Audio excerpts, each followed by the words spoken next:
Momento. Bien, vamos a abrir las Biblias en Deuteronomio. Capítulo 24.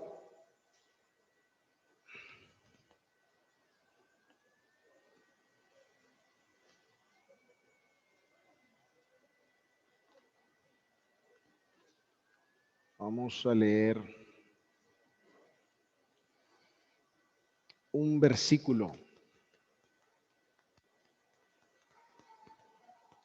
Deuteronomio capítulo 24, dice el versículo 16.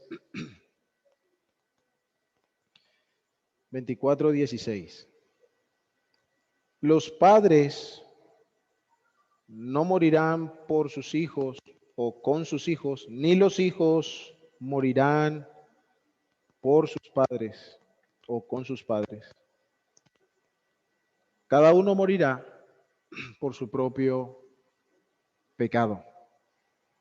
Una vez más, los padres no morirán por sus hijos, ni los hijos morirán por sus padres. Cada uno morirá por su propio pecado. Vamos a orar. Padre bueno, Dios fuerte, grande, temible, clemente, misericordioso, compasivo, amplio en misericordia, grande en perdonar, que te duele del castigo.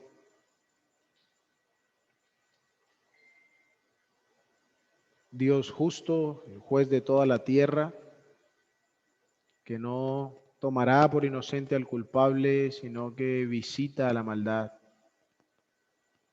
para dar el pago, para dar la retribución. A ti nos acercamos, Señor, elevamos nuestros corazones a ti, agradecidos, los que hemos recibido ya el don de la vida eterna, gozosos por la persona admirable de nuestro Señor Jesucristo,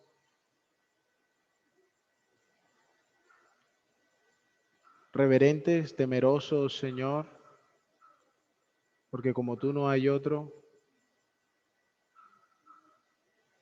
rogando, Padre, que tu palabra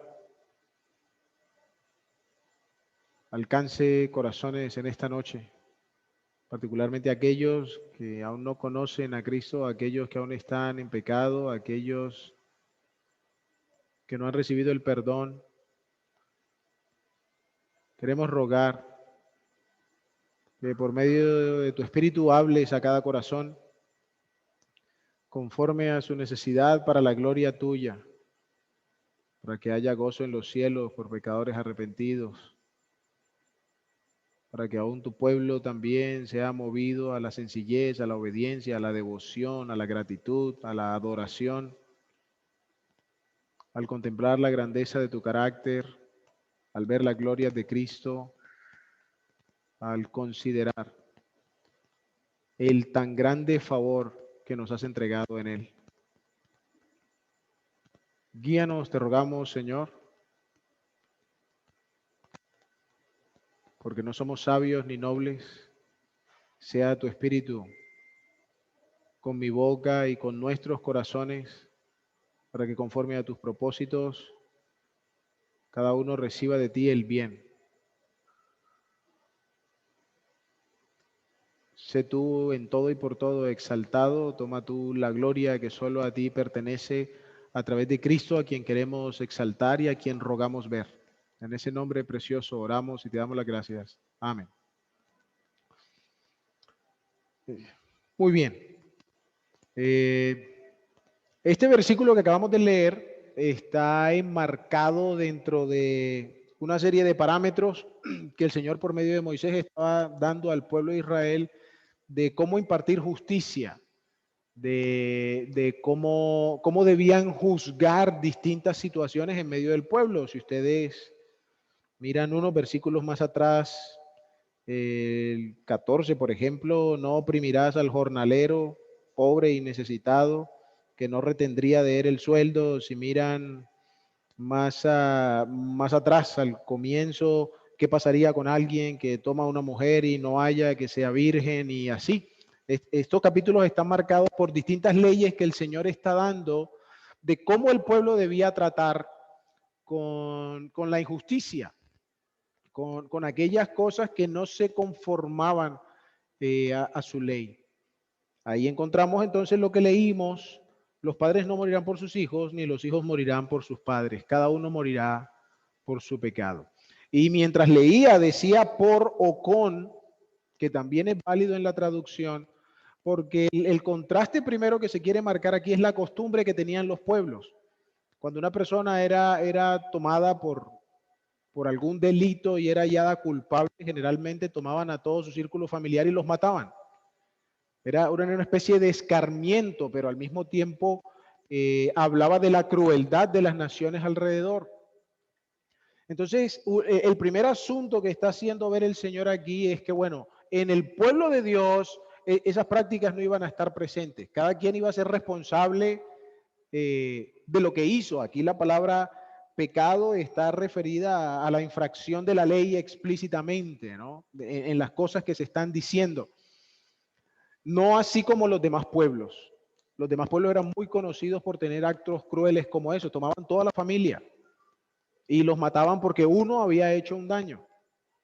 En algunas ocasiones era forma de evitar la venganza, porque si alguien hacía algo contra usted, usted lo mataba, luego el hijo o un cercano se vengaba de él y luego un cercano suyo se vengaban, y habían historias de años de destrucción entre familias, porque cada hombre iba tomando venganza el uno del otro, ¿cierto? Tratando de emparejar las cuentas. Entonces lo que muchos hombres poderosos hacían es que, bueno, acababan con toda la familia de una vez para eliminar cualquier posible venganza por el hecho.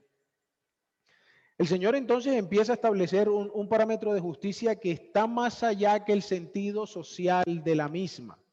El Señor está dejando entrever que en medio de su pueblo el parámetro de justicia estaría dictaminado por el carácter de aquel que los había llamado, de cómo era Dios y cómo Dios había diseñado el bien para ellos.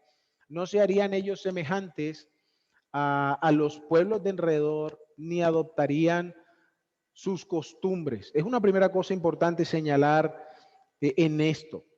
¿Por qué digo esto? Porque en el correr del tiempo el hombre ha estado tomando un sentido de justicia conformado por las circunstancias. Si somos honestos, y no es una crítica, pero es claro que el sentido de justicia hoy no está en función de la verdad, está en función de los intereses. El sistema de justicia legal está en función de ciertos intereses. Entonces, si queremos lograr aquello, entonces utilizamos justicia, la legalidad, las órdenes, las leyes para dirigir a la gente en esa dirección, sea o no sea correcto. Porque si nosotros preguntamos un par de generaciones atrás, ¿qué pensarían, digamos, como se hablaba esta mañana, por ejemplo, acerca de las leyes del aborto, de la promoción de la homosexualidad y cosas por el estilo? ¿Qué pensarían nuestros bisabuelos acerca de ese tipo de leyes? ¿Comunico mejor lo que quiero decir? Entonces, ¿qué sucede? En el tiempo la gente va adoptando un sentido de justicia conforme le conviene, conforme le parece adecuado, pero en persiguiendo sus propios intereses. Y el Señor le dice al pueblo: no, aquí no vamos a impartirle justicia a alguien y, digamos, si merece la pena de muerte, no se la vamos a dar porque qué miedo de pronto se venga de mí. O tampoco vamos a matar a toda la familia para evitar que de pronto se venga del juez. No, el Señor dice: la justicia tendrá que ser impartida según la responsabilidad de cada uno. Por eso el texto dice: no morirán los hijos con o por sus padres. O sea, si el padre pecó, el hijo no va a morir con su papá cuando él no tuvo nada que ver. O en el caso contrario. Ahora, al final dice: cada uno morirá por su pecado. Entonces, la segunda cosa que quiero hacer notar de este texto es la responsabilidad que adquiere cada quien por los actos que realiza, ¿cierto? Eso es lo que dice el Señor.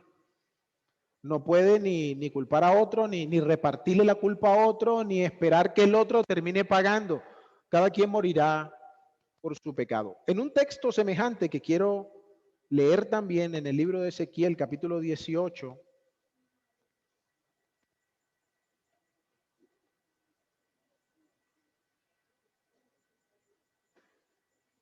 Ezequiel 18 también en medio de ciertas leyes que se dan al pueblo,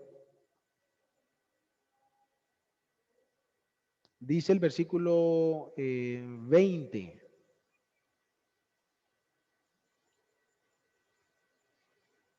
El alma que peque, esa morirá.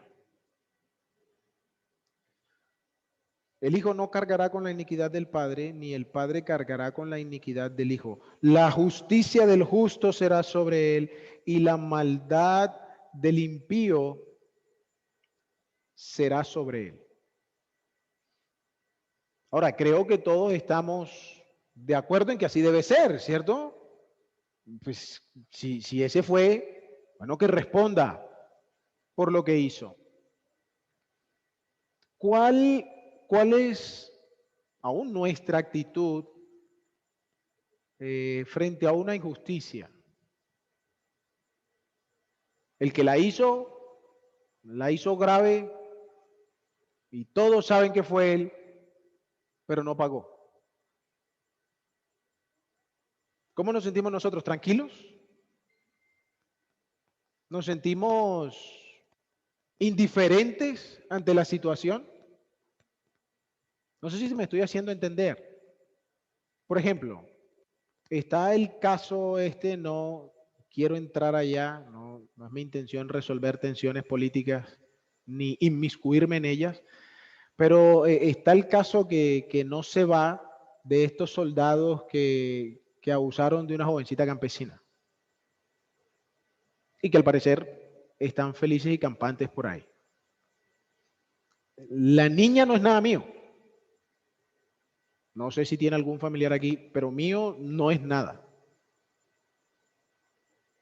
Pero yo me siento muy mal al respecto. ¿Sí me hago entender o no me hago entender? Hay una indignación, digamos, que viene al corazón del hombre frente a la injusticia. ¿Estamos de acuerdo o no estamos de acuerdo? Y es totalmente válido, es totalmente lícito. ¿Por qué? Porque como acabamos de leer, entendemos que es justo que el que hizo pague. ¿Cómo puede salir impune? Y bueno, ha habido tantos casos y la gente hace marchas, protestas, mete peticiones. O sea, la gente se moviliza frente a la injusticia.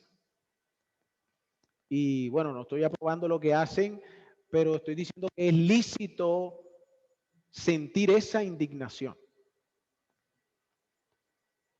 Ahora, apelo a ustedes en esto, ¿por qué? Porque quiero que leamos ahora en el Salmo 130 un versículo.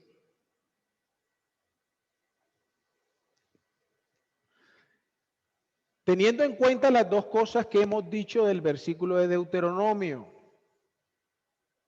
Uno, esto del sentido de justicia que cada quien se hace y Dios dice no, el parámetro de justicia para el hombre será el que yo establezca conforme a mi medida, no el que el hombre quiera establecer. El mío, porque como dice Abraham, el juez de toda la tierra no va a hacer lo que es justo. Entonces, este que es justo tiene todo el valor moral y el derecho legal para establecer un principio de justicia. Y lo segundo, entonces, es que cada quien necesariamente se hace responsable por lo que hace. ¿Estamos de acuerdo? Leemos entonces versículo 3 del Salmo 130. Señor, si tú tuvieras en cuenta las iniquidades, ¿quién, oh Señor, podría permanecer? Y espero que continúen conmigo. Porque ahora resulta fácil sentirse indignado por la injusticia ajena. Porque no se hace justicia con aquel. ¡Qué indignación! Pero miren lo que está diciendo el salmista aquí. Señor, si tú tuvieras en cuenta las iniquidades, ¿quién, oh Señor, podría permanecer? Y animo a que cada uno haga sus propias cuentas. ¿Estaríamos nosotros por fuera de este versículo? Es decir, yo podría ser uno que no tengo problema con eso. Si él mira las iniquidades, pues que mire a otro, porque aquí no tiene nada que mirar. ¿Sería yo uno de esos? Bueno, yo sé que yo no.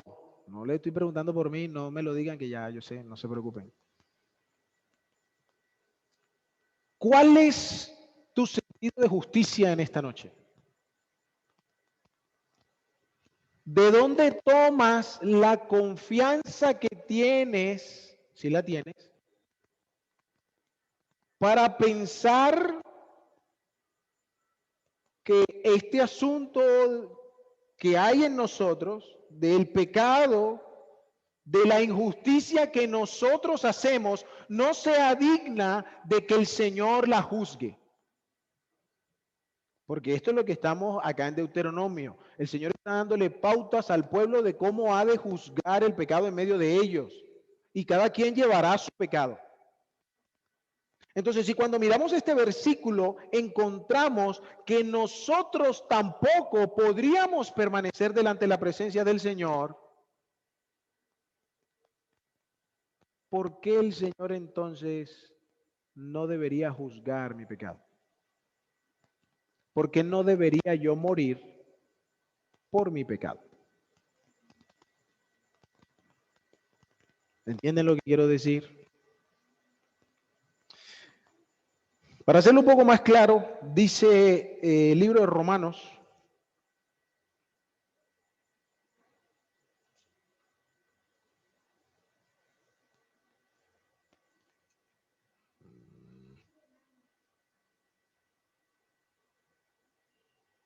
capítulo 3, versículo 9. Y mientras miramos esta pregunta, recuerda los versículos que hemos leído y las verdades que hemos dejado allí. Entonces, ¿qué? Piensa en el Salmo 130, cuando el salmista pregunta, si tú mirares los pecados, las iniquidades, ¿quién podría mantenerse? Entonces, ¿qué? ¿Somos nosotros mejores que ellos? ¿Soy mejor yo que el salmista? ¿Es usted mejor que el salmista? He aquí la conclusión del apóstol. De ninguna manera, porque ya hemos denunciado que tanto judíos como griegos, todos están bajo pecado. Dice en Romanos también el apóstol, para que toda boca se cierre y todo el mundo quede bajo el juicio de Dios.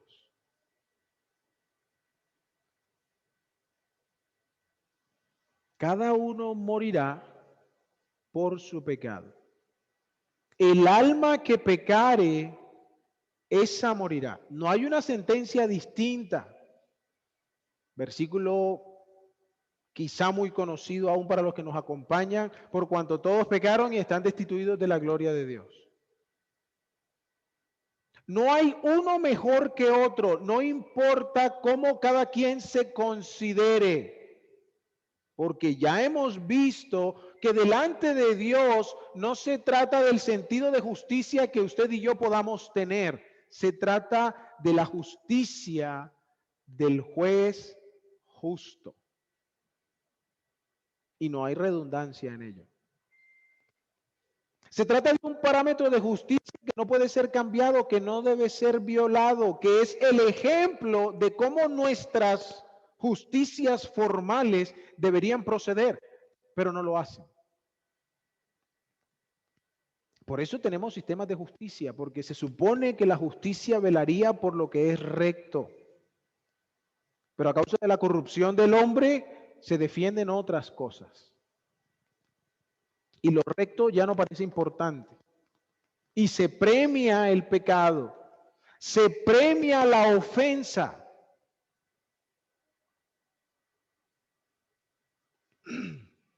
Repito, no es mi intención ni mi interés la política. Pero usted piensa en los Nule, por ejemplo, en Odebrecht, y ellos están más tranquilos en su casa que lo que usted y yo estamos aquí. Bueno, realmente no, porque lo que tenemos al Señor no es así. Pero ustedes me entienden lo que quiero decir. Hicieron, deshicieron y están como si nada. Y si eso nos molesta, ¿por qué tu propia conciencia no te molesta frente al juez de toda la tierra?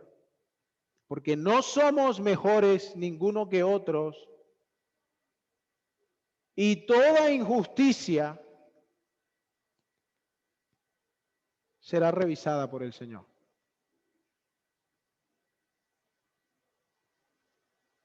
¿Cómo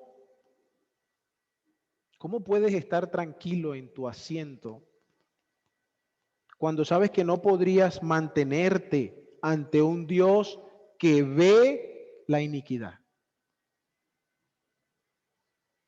¿Cómo no puedes sentirte indignado de que contigo no se haga justicia? Oh, si yo soy culpable de muerte, yo no quiero que hagan justicia conmigo.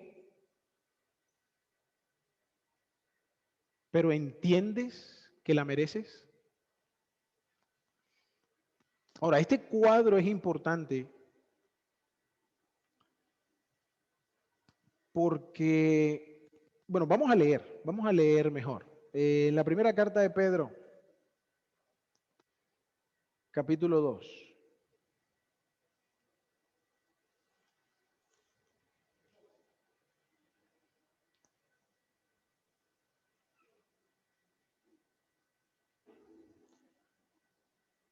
Perdón, vamos a leer el 3:18 primero, luego leemos en el capítulo 2. Vamos a leer primero en el capítulo 3, versículo 18.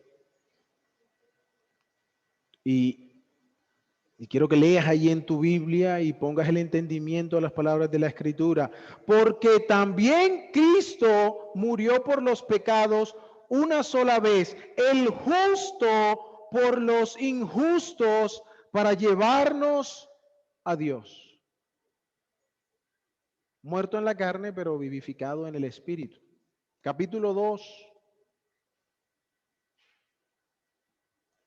El cual, versículo 22, perdón, 2:22, el cual no cometió pecado ni engaño alguno se halló en su boca, y quien cuando lo ultrajaban no respondía ultrajando. Cuando padecía, no amenazaba, sino que se encomendaba a aquel que juzga con justicia. Él mismo llevó nuestros pecados en su cuerpo sobre la cruz. Hechos, capítulo 3. El libro de los Hechos, capítulo 3.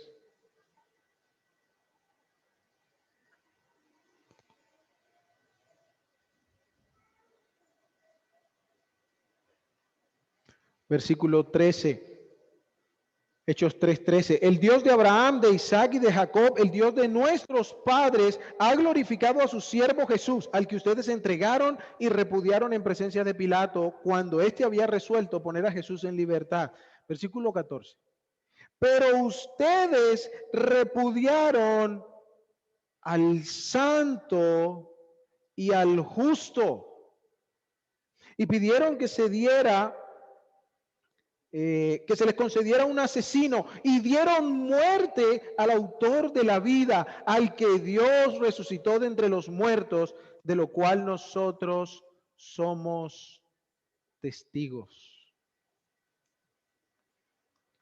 Isaías capítulo 53, versículo 4 dice, ciertamente Él llevó nuestras enfermedades y cargó con nuestros dolores.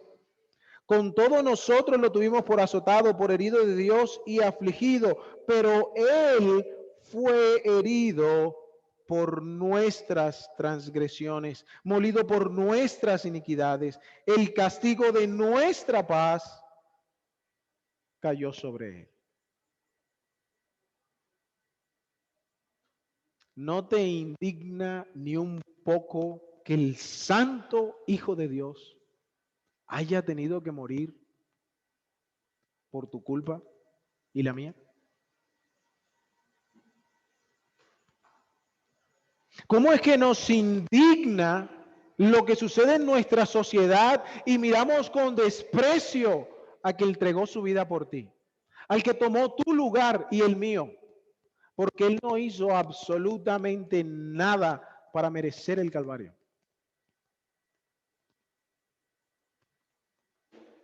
Si hay uno contra el que se ha sido injusto en todo el sentido de la palabra, ha sido con Él.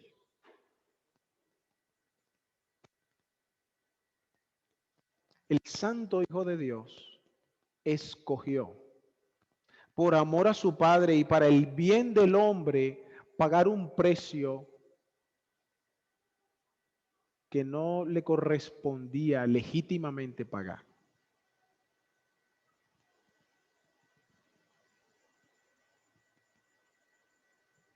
¿Cómo entonces, si no lo sabías, ahora que lo sabes,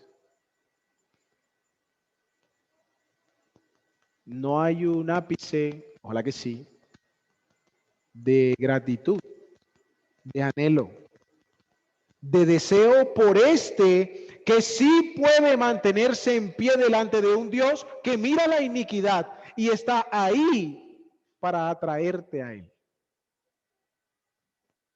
Para que por medio de Él puedas llegar a este Dios del que quizá tanto hablas, que tanto mencionas, al que tanto dices que te encomiendas, pero que con el cual no convives. Porque solo por Cristo tenemos acceso al Padre. Dice en Hechos, capítulo 10, versículo 43. Y nos mandó predicar al pueblo y testificar con toda solemnidad que este Jesús es el que Dios ha designado como juez de vivos y de muertos. Miren esto tan interesante. Este que tomó nuestro lugar es el que ha de juzgar el pecado. Es el que cumplirá la sentencia de que el que ha pecado muera por eso. Pero sigue diciendo el versículo 43, de él dan testimonio todos los profetas de que por su nombre todo el que cree en él recibe el perdón de pecados. Qué glorioso Jesús. Cuánta gracia para ti y para mí. Muy por encima de tanto pecado que había en nosotros. Que quien tiene el poder y la autoridad de llevarte a la muerte por tu pecado y por el mío, está ofreciendo perdón hoy a los que creen en su nombre. De manera que Él ya no sea tu juez, sino tu amigo, tu compañero, tu salvador. Volviendo a Ezequiel 18.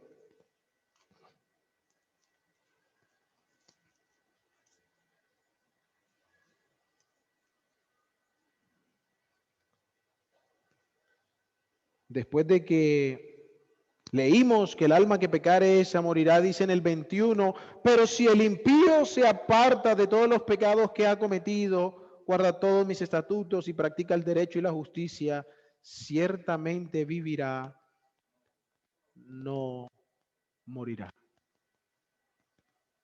Ahora, estaría largo explicarlo con detalles, pero este texto no está diciendo que tus obras te van a salvar. Que de pronto leen aquí que practica la justicia y pensarás que se trata de lo que puedes hacer. No, si quieres más claridad podemos hablar al final. Pero no es la idea del texto.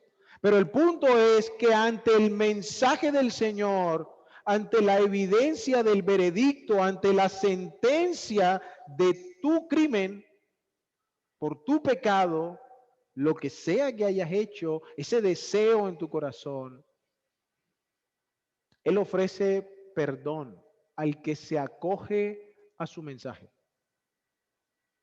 De cierto digo que el que oye mi palabra y cree al que me envió, dice el Señor, tiene vida eterna. No está lejos esta palabra.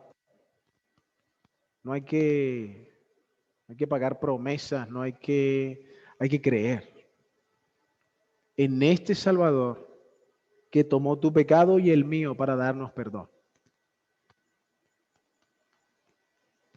Que la hostilidad, Hebreos 12:3, que la hostilidad que el Hijo de Dios soportó en el Calvario por ti no sea en vano.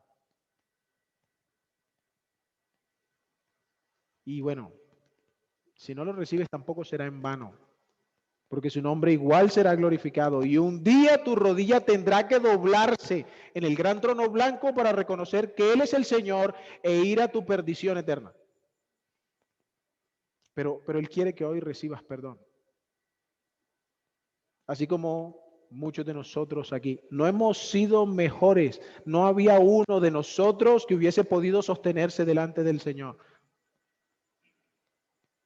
Pero a Dios gracias porque nos anunciaron a este magnífico Salvador que queremos, anhelamos, pero sobre todo Él anhela más que nosotros.